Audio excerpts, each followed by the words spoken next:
प्रयागराज में लेटे बड़े हनुमान जी की कथा। विविध जनश्रुतियों एवं कपोल कल्पित तथा मन ग्रंथ कथाओं के आधार पर कहानियाँ खड़ी होती रहती है। इनमें से कुछ तो सत्य होती है, किंतु कुछ का तो कोई आधार ही नहीं होता है।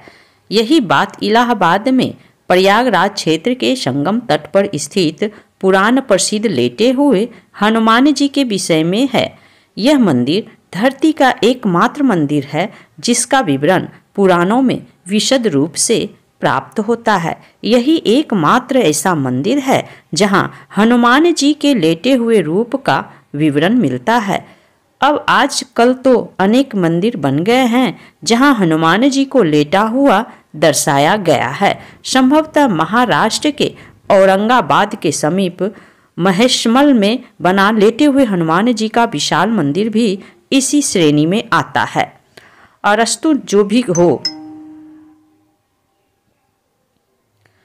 हो पुराणों में एक ही लेटे हुए हनुमान जी के मंदिर का विवरण होता है और वह प्रयागराज क्षेत्र के संगम तट पर स्थित इलाहाबाद के बड़े हनुमान जी का मंदिर ही है। जो प्रचलित कथा इस लेटे हुए हनुमान जी के मंदिर के विषय में प्राप्त होती है वह यह है कि एक बार एक व्यापारी हनुमान जी की भव्य मूर्ति लेकर जल मार्ग से चला आ रहा था।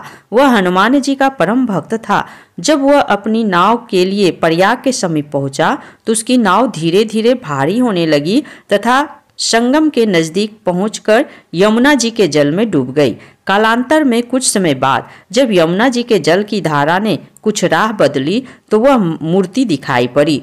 उस समय मुसलमान शासक अकबर का शासन चल रहा था। उसने हिंदुओं का दिल जीतने तथा अंदर से इस इच्छा से कि यदि वास्तव में हनुमान जी इतने प्रभावशाली हैं तो वह मेरी रक्षा करेंगे, यह सोचकर उनकी स्थापना अपने किले के समीप ही करवा दी। किंतु यह निराधार ही लगता है क्योंकि पुराणों की रचना वेद व्यास ने की थी जिनका काल द्वापर युग में आता है। इसके विपरीत अकबर का शासन 14वीं शताब्दी में आता है। अकबर के शासन के बहुत पहले पुराणों की रचना हो चुकी थी, अतः यह कथा अवश्य कपोल कल्पित मन ग्रंथ या एक समुदाय विशेष के तुष्टिकरण का मायावी जाल ही हो सकता है।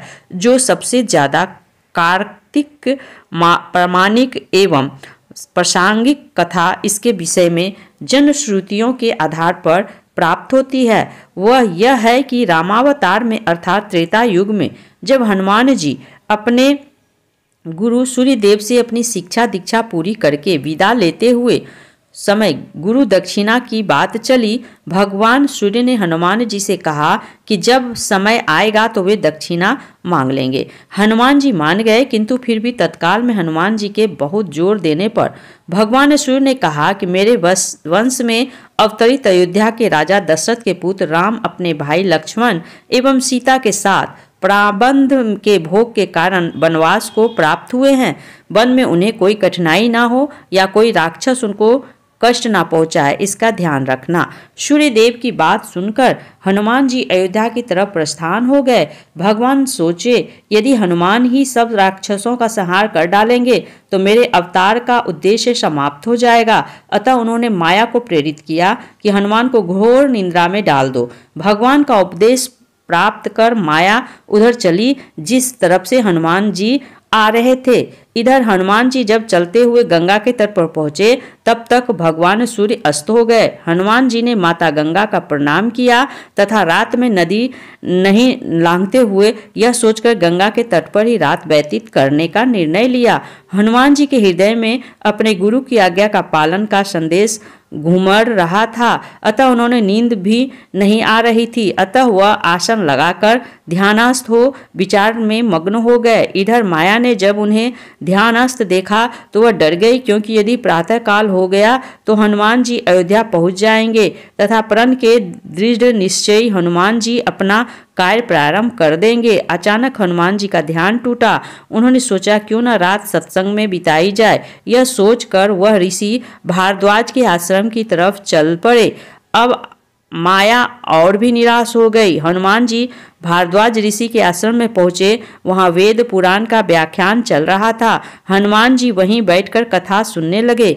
कथा में भारद्वाज ऋषि ने बताया कि कल यहाँ पर जगत के स्वामी तथा अयोध्या नरेश दशरथ के पुत्र के रूप में अवतरित भगवान राम गंगा को पार कर पहुँचने वाले हैं। हनुमान जी प्रसन्न हो गए।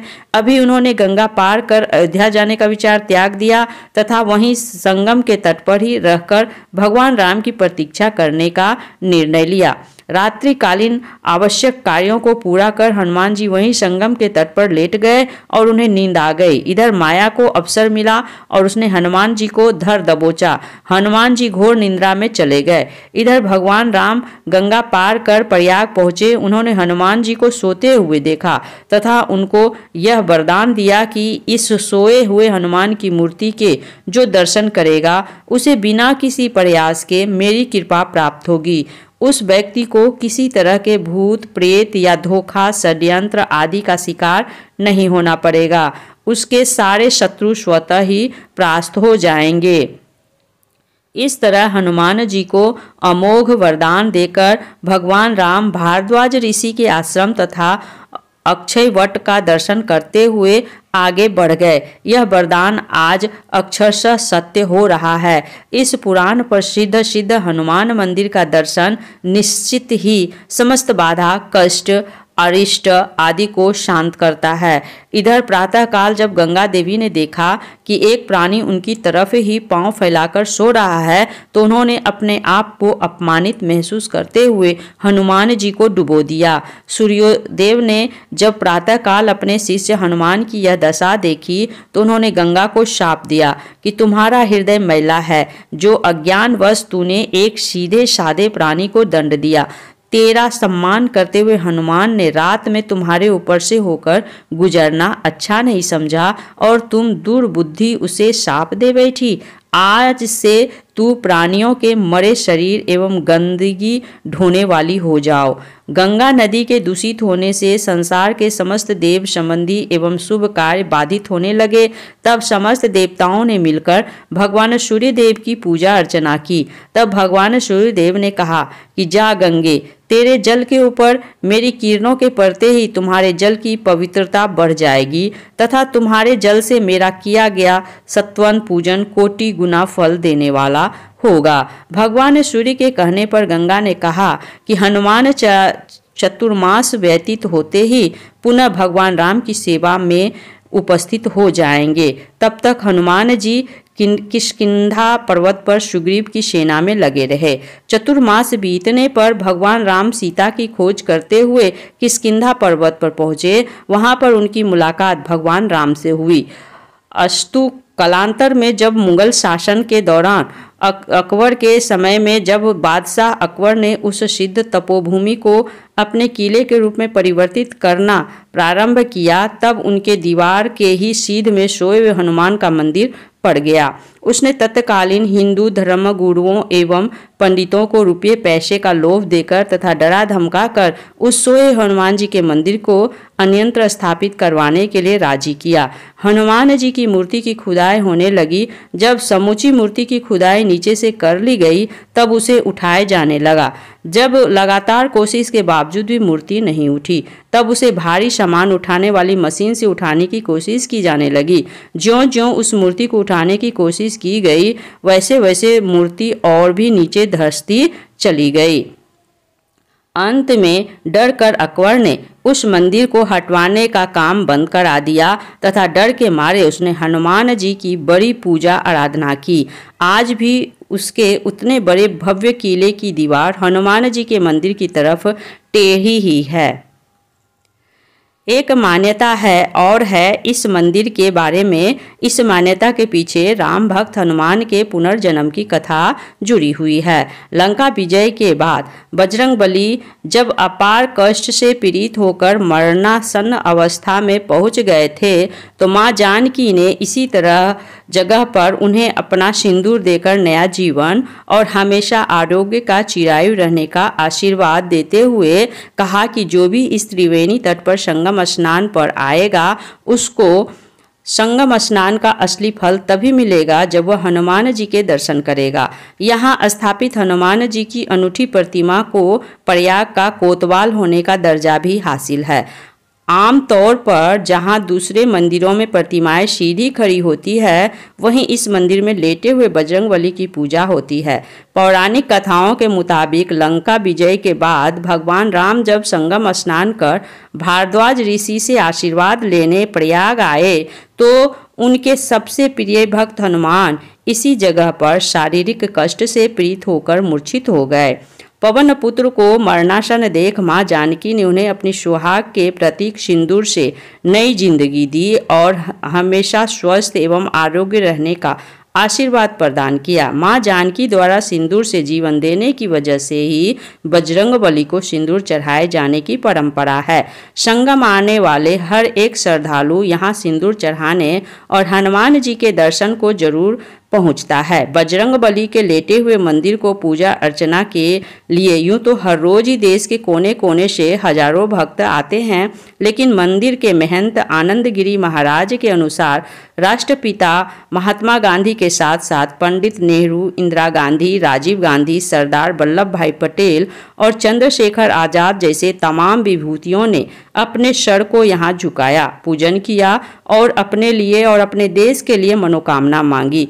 यह कहा जाता है कि यहाँ मांगी गई मनोकामना अक्सर पूरी होती है।